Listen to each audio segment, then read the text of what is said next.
नमस्कार मित्रांनो, मी गौतम मावळ माझ्या यूट्यूब चॅनलवर आपणा सर्वांचं अगदी मनापासून हार्दिक स्वागत करतो. मित्रांनो, आजचं आपलं कॅप्शन आहे दुर्दैव.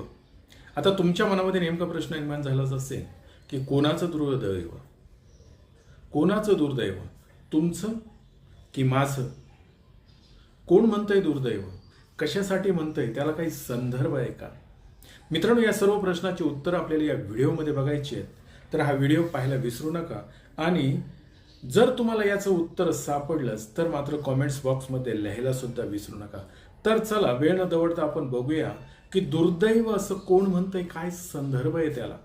तर मित्रांनो, झालंय असं की नांदेड या ठिकाणी वंचित बहुजन आघाडीचे राष्ट्रीय अध्यक्ष माननीय बाळासाहेब आंबेडकर ही पत्रकार परिषद घेतात आणि पत्रकार परिषदेमध्ये घेत असताना त्यांनी जी काही आरक्षण बचाव यात्रा काढली, त्या आरक्षण बचाव यात्रेचा संपूर्ण तपशील हा पत्रकारांसमोर मांडत असताना त्यांचा हेतू काय आहे, आरक्षण बचाव यात्रेचा हेतू काय आहे, तो स्पष्ट करत असताना बाळासाहेब आंबेडकर या ठिकाणी म्हणतात की हे दुर्दैव आहे. आणि ते कोणाचं दुर्दैव आहे? तर मित्रांनो, तुम्ही तो पहिला व्हिडिओ बघा. परिस्थिती जी आहे ही अत्यंत चांगली नाही.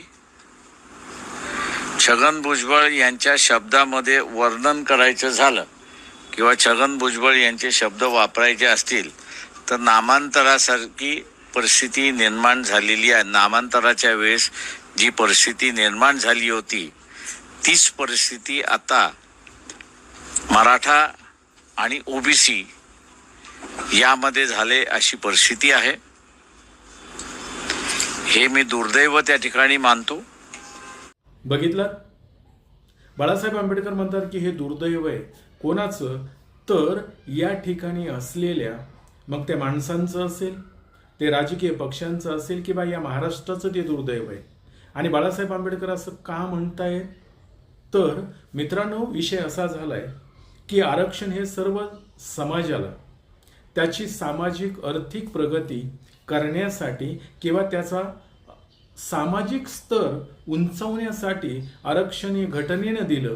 आणि मग असंच आरक्षण आत्ता महाराष्ट्रामध्ये असलेला बहुल समाज जो आहे मराठा, त्यांना मिळालं पाहिजे. आणि ते मिळवण्यासाठी मनोज जरांगे पाटील यांच्या नेतृत्वामध्ये अंतरवल्ली सराटी या ठिकाणी खूप मोठ्या प्रमाणामध्ये उपोषणाचा मार्ग त्यांनी स्वीकारला. उपोषण होतंय, खूप मोठा समाजही गोळा होतोय आणि मग त्यामध्ये आरक्षण हे मराठा समाजाला मिळालंच पाहिजे ही मागणी तर पुढे येतेच, परंतु त्यामध्ये जी दुसरी मागणी येते ती म्हणजे ओबीसी समाजामधून मराठा समाजाला आरक्षण मिळालं पाहिजे. कारण काय? तर मराठा समाजातील जो माणूस ज्याच्याकडे कुणबी सर्टिफिकेट आहे तो ओबीसी मध्ये आहे आणि ज्याच्याकडे कुणबी सर्टिफिकेट नाही तो मात्र मराठा म्हणून राहतोय, त्याला आरक्षण मिळत नाही म्हणून. आणि दुसरी गोष्ट जर बघितली तर सगळे सोयरे याचा GR सुद्धा लागू करावा किंवा सगळे सोयऱ्यांना सुद्धा आरक्षण लागू करावं. या प्रमुख दोन मागण्या जर बघितल्या तर या महाराष्ट्रामध्ये या दोन मागण्यांनी किंवा मराठा समाजाच्या आरक्षणामुळे महाराष्ट्राचं सामाजिक असेल किंवा राजकीय वातावरण पूर्णपणे ढवळून निघाले. आणि हे जर बघितलं तर मग लोकांमध्ये म्हणजे मराठा समाज असेल किंवा ओबीसी समाज असेल, SC असेल, ST असेल, ओबीसी असेल, सर्व समाजांमध्ये ह्या आरक्षणाच्या शब्दामुळे किंवा आरक्षणामुळे राजकीय तसेच सामाजिक दरी सुद्धा निर्माण व्हायला चालू झाले. आणि मित्रांनो, खोटं वाटतंय? तुम्ही ओबीसीचे नेते जे आहेत छगन भुजबळ यांच्या शब्दात जर ऐकायचं म्हटलं तर मी तुम्हाला तो व्हिडिओ दाखवतो, तुम्ही तो ऐका की राजकीय तर दरी निर्माण होतेच, परंतु सामाजिक कशा पद्धतीनं दरी निर्माण होते तो व्हिडिओ ऐका. राज्यामध्ये जे आहे काही जिल्ह्यांमध्ये फार स्फोटक अशी परिस्थिती निर्माण झालेली आहे.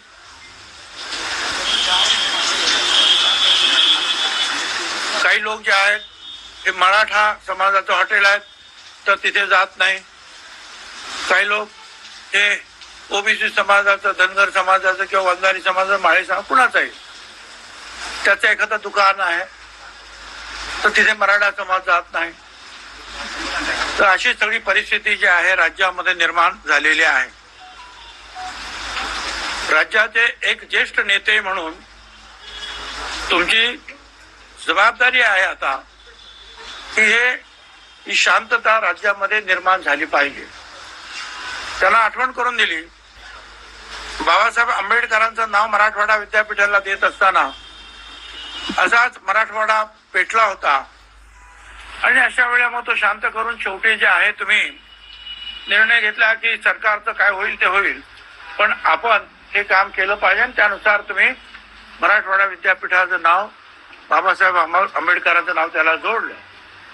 पण ऐकलात की जर ओबीसी समाज आणि मराठा समाज याच्यामध्ये जी सामाजिक दरी निर्माण होते, कोणी कोणाला बोलायला तयार नाही, कोणी कोणाच्या दुकानावर जायला तयार नाही, आणि हे असंच जर पुढे पुढे घडत गेलं किंवा हा प्रश्न असाच पुढे पुढे लोंबकळत गेला तर मग मात्र महाराष्ट्राचं राजकीय स्तरीय, सामाजिक स्तरीय हे नीट राहू शकणार नाही. याच्यामध्ये खूप मोठ्या प्रमाणामध्ये असंतोष निर्माण होईल, आणि तो असंतोष कसा निर्माण होईल किंवा त्याला एक उदाहरण म्हणून पुन्हा छगन भुजबळांनी सांगितलं की महाराष्ट्रामध्ये नामांतराचा जो प्रश्न आहे तो निर्माण झाला होता, आणि त्यावेळेस 1976 ते 1994 पर्यंत गेल्या 18 वर्षामध्ये जो काही धुमाकूळ घातला गेला किंवा जी काही जातीय तणाव निर्माण झाला होता, प्रत्येक गावागावामध्ये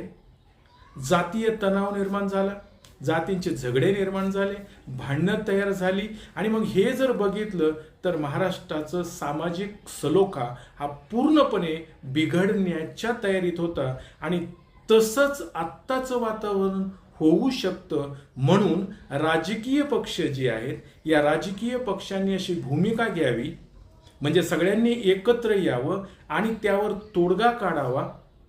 म्हणून सर्व राजकीय पक्षांची भूमिका मीटिंग ही मुख्यमंत्र्यांनी एकनाथजी शिंदे यांनी लावली, परंतु त्या मीटिंगला काँग्रेस उपस्थित राहिला नाही, राष्ट्रवादी उपस्थित राहिले नाही किंवा शिवसेना ठाकरे हे उपस्थित राहिले नाहीत. आणि मग त्याच मीटिंगमध्ये असं ठरलं की हे राजकीय पक्ष जे आहेत, या राजकीय पक्षांनी मराठ्यांना आरक्षण मिळालं पाहिजे की नाही पाहिजे, ओबीसीतून त्यांना आरक्षण दिलं पाहिजे का नाही दिलं पाहिजे, सगळे स्वराज्य लागू करावा का न करावा, या सर्व प्रश्नावर त्या त्या पक्षाची स्वतःची काहीतरी राजकीय भूमिका असली पाहिजे. आणि ती राजकीय भूमिका त्यांनी स्पष्टपणे आपल्या शब्दामध्ये, लेखी स्वरूपामध्ये मुख्यमंत्र्यांना किंवा शासनाला कळवावी, असं वंचित बहुजन आघाडीचे अध्यक्ष मान्य बाळासाहेब आंबेडकर यांनी मांडली. आणि त्याला मुख्यमंत्री एकनाथजी शिंदेंनी सुद्धा होकार दिला. परंतु मित्रांनो, त्यानंतर पुढे काय झालं माहीत नाही. अजूनही त्यावर भूमिका ठोसपणे पुढे येत नाही. म्हणजे आजचा जो सत्ताधारी आहे, एकनाथजी शिंदे, देवेंद्र फडणवीस आणि अजितदादा पवार, हे सत्ताधारी, आणि काँग्रेस पक्ष, राष्ट्रवादी शरद पवार आणि उद्धव ठाकरे हे विरोधी पक्ष, यांनी अजूनही कुठल्याच पद्धतीची भूमिका मांडलेली नाही. आता सत्ताधारी पक्षाने ते करावं असं विरोधी पक्ष जर म्हणत असेल, विरोधी पक्षाने भूमिका न मांडली ती एक गोष्ट आपण समजू शकतो की ते भूमिका मांडणार नाही. परंतु सत्ताधारी पक्ष म्हणून एकनाथजी शिंदे यांनी किंवा त्यांचे जे काही अर्धी राष्ट्रवादी, बीजेपी आणि एकनाथजी शिंदेची शिवसेना आहे, या लोकांनी तरी आपली भूमिका मांडावी. ती अद्याप मांडली गेलेली नाही. या दोघांनीही या प्रश्नावरती आपली भूमिका मांडली नाही. प्रश्न हा आहे की जरांगे पाटील यांची जी मागणी आहे की मराठा समाजाला ओबीसीच्या कोट्यातून आरक्षण द्यावं, ही जी मागणी आहे, आणि दुसरी मागणी जी आहे सरसकट सगळे सोयऱ्यांना सुद्धा ती लागू व्हावी,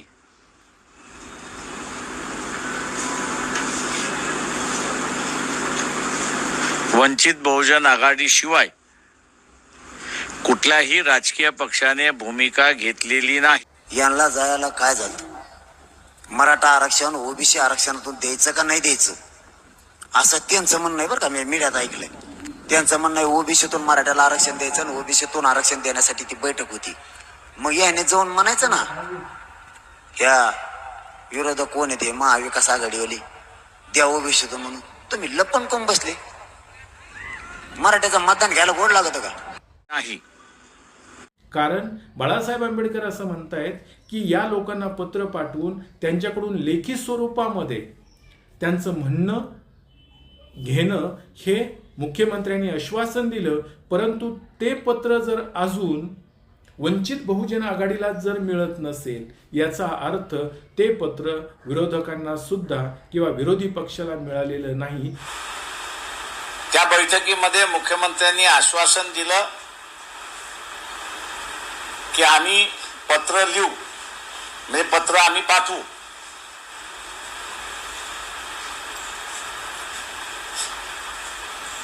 अजूनपर्यंत वंचित बहुजन आघाडीला ते पत्र मिळालेलं नाही. इतर पक्षांना मिळालं का या संदर्भात आमच्याकडे काहीही खुलासा नाही असंच समजावं लागेल. आणि म्हणून बाळासाहेब आंबेडकर असं म्हणतायत की सत्ताधारी जर घेतच भूमिका नाही तर विरोधी पक्ष बी घेणार नाही. याचा अर्थ काय? तर विरोधी पक्ष भूमिका घेत नाही ठामपणे, मग सत्ताधारी सुद्धा घेत नाही. आणि मग जर असंच होणार असेल तर कोणत्याही परिस्थितीमध्ये तुम्ही ज्या वेळेस ही लोक महाराष्ट्रातील तमाम जनतेला आम्ही या लोकांचे पालक आहोत किंवा ही लोक आमची आहेत, आमच्या पक्षाची मंडळी आहेत असं म्हणत असाल, परंतु तो जो आत्ताचा प्रश्न आरक्षणाचा निर्माण झालाय त्याच्यावर मात्र कोणताही राजकीय पक्ष आपली भूमिका स्पष्टपणे मांडत नाही. आणि हे जे काही वातावरण या महाराष्ट्रामध्ये निर्माण झाले ते वातावरण ही शांत व्हायला तयार नाही. मग असं जर घडणार असेल तर सर्व मंडळी आमची आहेत, राजकीय पटलावर उभं राहताना किंवा राजकीय मंचावर उभं राहताना सर्व समाज आपला आहे असं म्हणणारे ही राजकीय पक्ष आज मात्र मराठा आरक्षणावर बोलायला तयार नाहीत किंवा मूग गिळून गप्प बसलेत असं म्हणावं लागेल. आणि मग बाळासाहेब आंबेडकर असं सांगतायत की हे महाराष्ट्राचं दुर्दैव आहे. महाराष्ट्राचं दुर्दैव काय आहे? तर महाराष्ट्रामध्ये राहणारा सर्व समाज, मग तो कुठल्याही जाती धर्माचा असो, राजकारणाच्या वेळेस मात्र हेच राजकीय किंवा सत्ता भोगणारे पक्ष ही सर्व मंडळी आमची म्हणतायत. आणि आत्ता मात्र जो सामाजिक सलोखा बिघडतोय याच्या माध्यमात्र आपण त्यामध्ये हस्तक्षेप करून किंवा सगळ्यांनी एकत्र येऊन हा सामाजिक भूमिका किंवा सामाजिक सलोखा न बिघडू देता तो सांभाळण्याचा प्रयत्न केला पाहिजे असं कोणालाही वाटत नाही. आणि यावर मात्र सर्वजण गप्प बसतायत. ही जर परिस्थिती बघितली तर मात्र फक्त आणि फक्त वंचित बहुजन आघाडी हा एक पक्ष असा आहे की तो स्वतःची भूमिका स्पष्टपणे मांडतोय. म्हणजेच काय की सामाजिक सलोखा राहिला पाहिजे, राजकारणाचं जे काही होईल ते होईल. म्हणून बाळासाहेब आंबेडकरांनी आरक्षण बचाव यात्रा काढली आणि त्यामुळं ज्या काही सामाजिक संघटना आहेत ओबीसीच्या या असं म्हणतायत की वंचित बहुजन आघाडीची भूमिका जर स्पष्ट असेल तर त्यांनी आत्ता यामध्ये येऊन पुढाकार घेऊन सर्व महाराष्ट्रातील जनतेला शांत करण्याचा प्रयत्न करावा. आणि म्हणून बाळासाहेब आंबेडकरांनी ही यात्रा काढली आणि ज्या ओबीसीच्या छोट्या छोट्या संघटना आहेत त्यांना सुद्धा बरोबर घेतलंय आणि आपली स्वतःची स्पष्ट भूमिका महाराष्ट्रातील जनतेच्या समोर एक सामाजिक सलोखा राखला गेला पाहिजे. इथं सामाजिक वातावरण न बिघडता सर्वांनी गुण्यागोविंदाने नांदलं पाहिजे. आणि आरक्षणाचा जो मुद्दा आहे, मराठा समाजाला आरक्षण मिळालं पाहिजे का? तर मिळालं पाहिजे. ते ओबीसीतून न मिळता किंवा सगळ्या सोयऱ्यांचा जो GR आहे तो त्याला लागू न करता तो मराठ्यांना सेपरेट आरक्षण मिळावं, ओबीसीचं आरक्षण सेपरेट राहावं, ही वंचित बहुजन आघाडीची भूमिका स्पष्ट आहे. आणि म्हणून बाळासाहेब आंबेडकर असं म्हणतायत की बाकीच्या पक्षांनी जर अशी भूमिका घेत नसतील आणि महाराष्ट्राचं वातावरण जर बिघडत असेल तर याच्या एवढं दुर्दैव दुसरं कोणतं नाहीये. आणि मित्रांनो, बाळासाहेब आंबेडकरांनी घेतलेली भूमिका मग योग्य आहे की अयोग्य? हे जे पक्ष आहेत, राजकीय पक्ष, हे त्यामध्ये का भूमिका घेत नाहीत? तर फक्त आणि फक्त राजकारण करण्यासाठी.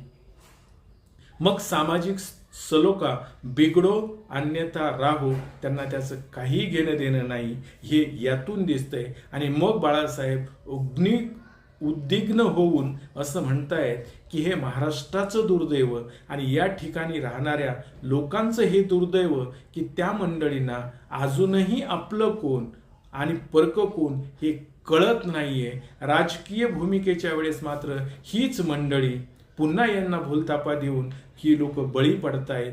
आणि मग असं जर घडत असेल आणि सामाजिक सलोखा जर बिघडत असेल, सामाजिक सलोखा अबाधित राहावा यासाठी ही मंडळी जर प्रयत्न करणार नसतील, तर यांना फक्त राजकारण करायचंय आणि राजकारणापायी सामाजिक सलोख्याकडे हे दुर्लक्ष करतायत आणि आपली भूमिका मात्र मांडत नाहीत. ही भूमिका न मांडत असल्यामुळंच हे महाराष्ट्रातील जनतेचं म्हणा, महाराष्ट्राचं म्हणा, अशी राजकीय पक्ष त्यांना लाभलेत. हे त्या महाराष्ट्राचं दुर्दैव किंवा त्या मंडळींचं हे दुर्दैव आहे असं बाळासाहेब म्हणतायत. मग मित्रांनो, तुम्हाला काय वाटतं? बाळासाहेबांनी जी भूमिका घेतली ती योग्य की अयोग्य आहे? कॉमेंट्स बॉक्समध्ये मात्र नक्की लिहायला विसरू नका. एवढं बोलतो, थांबतो. धन्यवाद.